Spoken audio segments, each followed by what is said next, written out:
एक खौफनाक दरवाजा जिसके सामने खड़ी थी दो नन।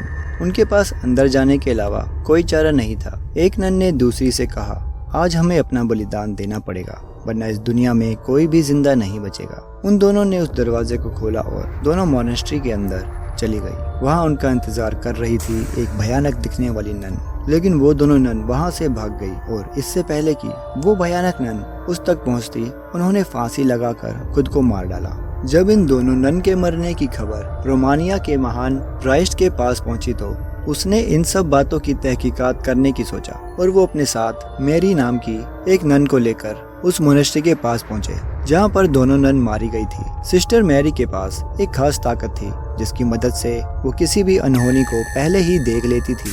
वह कभी कभी आत्माओं को भी देख पाती थी और इसलिए उस प्राइस्ट ने सिस्टर मैरी को अपने साथ आने के लिए चुना था। वह प्राइस्ट और सिस्टर रात के समय बात कर रहे थे। जैसे ही वे मोनेस्ट्री में घुसे, उन्होंने काफी अजीब सा महसूस होने लगा। अचानक उस पुराने खंडर में सफेद लिबास में कोई इधर उधर जाते हुए दिखा। वह थोड़ा आगे गए तो वहाँ ऑब्जेक्ट्स अपने आप इधर उधर हो रहे थे।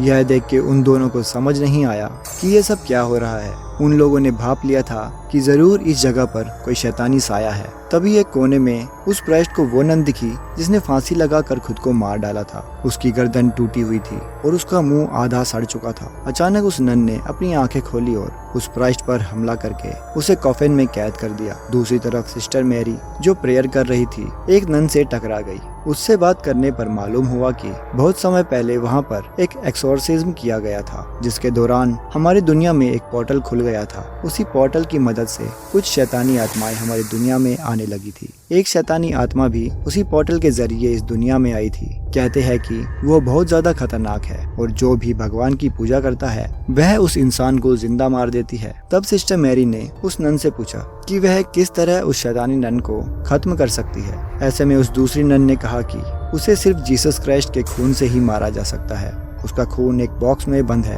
और उस बॉक्स को सिर्फ एक चाबी से खोला जा सकता है। उस नन ने बहुत डरते हुए सिस्टर मैरी को वो चाबी दे दी। सिस्टर मैरी ने जैसे ही वो चाबी अपने हाथ में ली, तभी उन्हें कुछ अजीब नेगेटिव एनर्जी महसूस होने लगी। उन्हें घुटन हो रही थी और उनकी आंखों के सामने एक कॉफिन का विजन आया। सिस्टर ने देखा प्राइस्ट बहुत सारे सांपों के बीच लेटे हुए हैं जो कि प्राइस्ट को बाहर नहीं आने दे रहे थे। जिसके बाद सिस्टर ने प्राइस्ट को वहां से बचाया और चाबी दी और उन्होंने बताया कि शैतान नन को कैसे खत्म किया जा सकता है। प्राइस्ट ने पूछा कि उसे यह सब कैसे पता चला। सिस्टर ने कहा कि मोनेस्ट्री में रहने वाली एक नन ने उसे यह सब बताया। इस पर प्राइस्ट ने कहा कि मोनेस्ट्री में तो कोई भी नहीं रहता, वो तो पूरी तरह से उजड़ा हुआ है। ये सुनकर सिस्टर मैरी चौंक गई। इसका मतलब ये चाबी उन्हें जिसने भी दी है वह एक आत्मा ही थी जो उस शैतानी नन को हराने के लिए उसकी मदद कर रही थी। क्राइस्ट चाबी की मदद से कुछ मंत्र पढ़ते हैं जिससे उन्हें पता लग जाता है कि वो बॉक्स कहाँ पर है जिसमें जीसस क्राइस्ट का खून था। जिसके बाद सिस्टर ने क्राइस्ट के हाथ से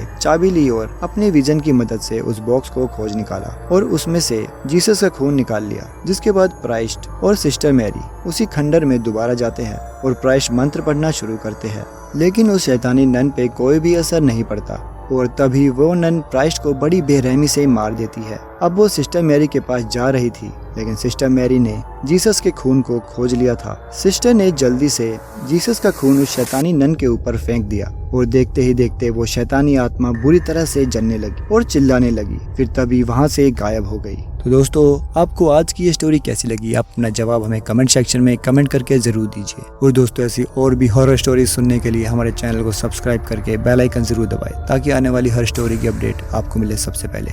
धन्यवाद।